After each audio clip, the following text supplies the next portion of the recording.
aduna heli wali jali so wana mo yeli dañata ko ñaami so wana mo yeli dañata dole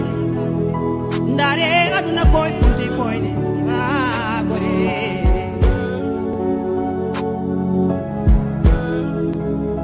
jambo heewi e dow golle bonde en dam boni ndare duna futi fuyni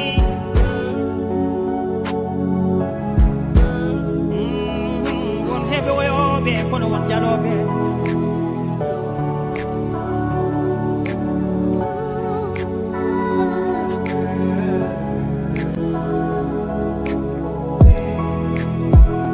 Oui, en réalité, c'est ce matin qu'on nous a informé de cet incendie, de cette troisième d'ailleurs incendie en l'espace de 10 jours. Donc c'est une cantine ici au niveau du marché central qui a pris feu hier vers 3 heures du matin, nous dit-on. Et très rapidement, les sapeurs-pompiers quand même se sont dépêchés sur les lieux pour éteindre le feu. Pour le moment, on ne sait pas exactement les causes de cet incendie. Nous dit-on que c'est lié à un court-circuit. Reste à vérifier. Mais en tout état de cause, je pense que nous allons prendre toutes les dispositions, peut-être pour parer à toute éventualité. Parce que en l'espace, comme je l'ai dit tout à l'heure, en l'espace d'une semaine, c'est la troisième cantine qui prend feu. Oui, heureusement, il n'y a pas eu de perte en vie humaine. Il n'y a pas eu non plus de blessés. Cependant, on note quand même un important dégât matériel. C'est des ventilos, c'est des appareils électroménagers, comme vous le constatez vous-même. Donc voilà, c'est peut-être lié un peu à ça, mais comme je l'ai dit, reste à déterminer. Et dans ce sens d'ailleurs, comme je l'ai indiqué tout à l'heure, nous allons dans les prochains jours, demain ou après-demain, convoquer une rencontre avec la collectivité territoriale, avec la Sénélec. Donc rencontre élargie également aux différents délégués de quartier pour discuter de cette lancinante question, n'est-ce pas, des branchements, voilà, des branchements à la limite clandestins, entre guillemets. C'est effectivement ça, parce que comme vous le savez, le marché central, c'est un grand marché. Et souvent, ces branchements-là nous posent d'énormes difficultés. Effectivement, tey ci suba la ñu délégué de quartier délégué du marché central di ñu informé ne ma démb ci guddi 3 heures du matin ci la cantine bi lakk. waaye sant yàlla bi mu lakkee automatiquement sapeur pompier yi ñëw fay ko ni ma ko waxee tout à l'heure sant yàlla gannaaw bi nga xamante ni bi amul kenn ku ci faatu. amul kenn également ku ci blessé li ñu noté rek mooy dégâts matériel bi nga xamante ne wax fa dëgg yàlla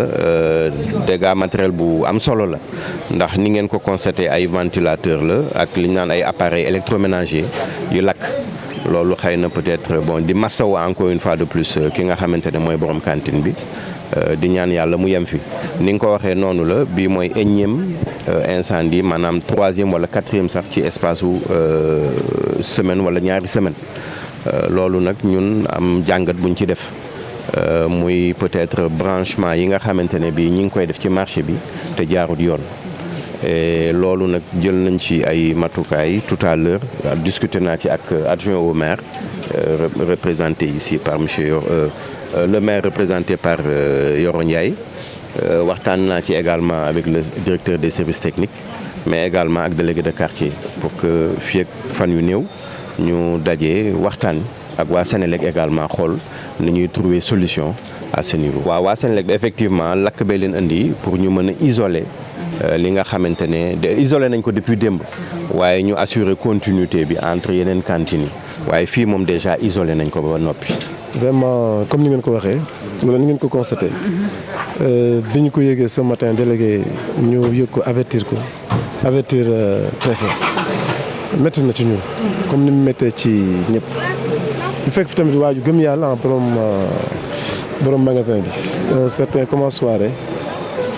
bàcc soirée muy waaju gëm yàlla métti na li may wax ni sax dafa métti si man parce que lii ku gis xam ne peut-être dara génn fi xam nañ ni peut-être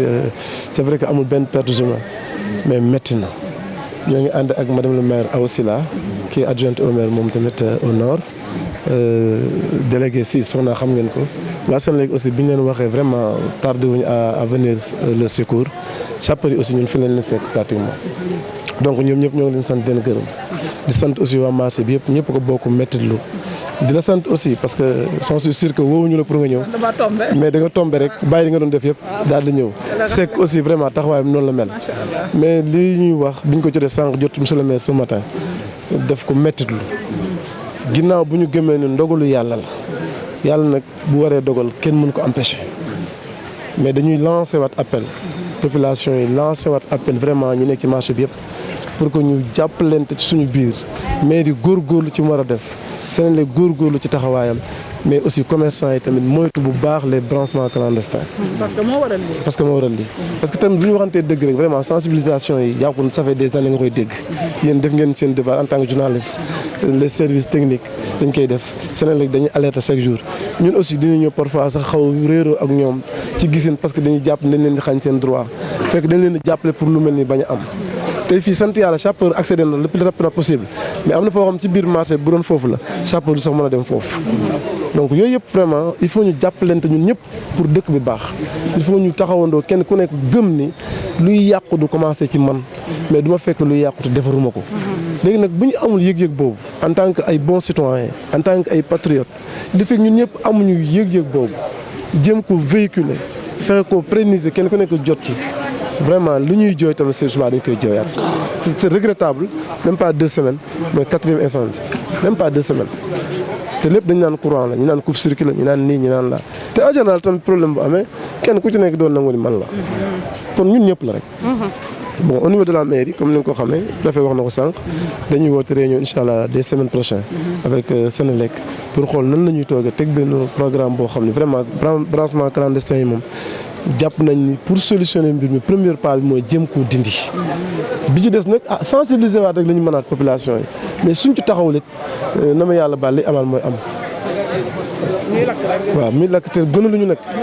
gënaluñu donc ñu ngi xalaat aussi nu ñuy def à notre niveau pour jàppale vraiment ñi nga xam ne am nañu dégâts yi. bon ñu ngi koy wax ak préfet sànq xam naa bu ñu toogee dinañ ci xalaat xam naa ne li ñu ñàkk mairie amu ko pour rembourser leen mais li ñu mën ci def ko ci aussi dinañ ko ci def mais di lancer waat beneen appel mooy ñu ngi ñaan képp koo xam da ngay yëngatu ci entrepreneuriat ngay bàyyi xel assurance. defuma publicité mais di assurer sa matériel dafay tax yu mel ni aussi bu amee au moins bu mairie amee lu mu am yeneen bonne volonté am lu ñu am assurance am. mën naa am waaj du traîner lu yàgg mu mën a reprendre ses activités commerciales donc loolu daal ñu ngi koy lancer appel ñëpp di jéggulu encore une fois di ko masawu di leen sant bu baax a baax. waaw marché bi lakk na ñu ngi métti lu borom place bi bu baax di ko nakarlu di ñaan yàlla aussi mi nga xamante moom la dogalee suñu borom remplacer lu ko gën fuuf si ginnaaw si loolu aussi ñu ngi gërëm bu baax li ñuy autorités yi dañ leen gërëm bu baax. rawatina aussi waa sapeur pompier parce que def nañu ay effort ci marché bi vraiment ci bi am bërki démb dañ leen woo ñëw automatiquement bu ñu yeexoon tool mën na weesu foofu bi aussi la même chose bi ñu leen woo dañ ñëw automatiquement mu yem ci benn cantine bu ñu yeexoon aussi dina weesu foofu kon ñooñu am nañu vraiment ñu remercier leen bu baax a baax parce que kenn ku ne parce que bu gaawloon ñëw mën na weesu fii boo leen woon ñu nekk fa tax ñëwuñu mën na weesu fii mais bu ñu leen wooree automatiquement dañuy ñëw kooku aussi laaj ñu gërëm leen sant leen bu baax a baax seen taxawaay parce que lu dolli marché bu commencé lakk nga taxaw ci automatiquement ñëw boo yeexoon rek mën na weesu cantine yooyu te mën na doon cantine yu bëree wax dëgg yàlla ñu côté boobu ñu ngi leen ciy gërëm bu baax di gërëm sous-préfet zone nord di monsieur Sy vraiment lu ñu yëg wax ko aussi ñu teew mairie zone nord aussi ñu ngi gërëm monsieur le maire ak kilifa Yoro Ndiaye mi fi xam moo ko fi teewal ñu ngi ko leen gërëm bu baax di gërëm aussi directeur technique ma Paté Bousso ñu ngi koy gërëm bu baax di masawu coono aussi ki nga xamante ni wax dëgg yàlla mbir mi daal dañ ci kawam. loolu moom ñun mënuma ci prolongé wu parce que kii li am na fekkewu ma mënuma au sus ni lii la. et nag ñaaw njort nag moom ku ne am na droit nag fa ngay ñaawee njort waaw d'accord loolu aussi yëpp ñun xam nañu ko mais li ñuy bàyyiloo xel ñëpp aussi monsieur le maire parce que lu mel ni aussi marché bi aussi anarchie totale am na fi anarchie totale wax nañ leen ko yëg ngeen ko anarchie totale parce que lii bu fekkoon ne tey daloon na ci biir marché yi sapeur amoo fu muy jaar beneen problème la te loolu aussi vraiment yéen ñi nga xam te ñoom yéen la ñu dénk marché central loolu aussi war nañ ci taxaw xool ko mbedd yi ñi war a ubbi ñu ubbi leen parce que lu mel ni ñu bàyyi ci xel bu baax a baax waaw foog ñu jooyantu ko bu ko defee lu mel ni bu amee comme ni mu amee fii rek yàlla bu mu am sax moom la ñuy ñaan yàlla mais nag jàmm ak pexem yàlla ak dogalam ñu bàyyi ci xel mais nag loo gis rek da nga war a préparer wu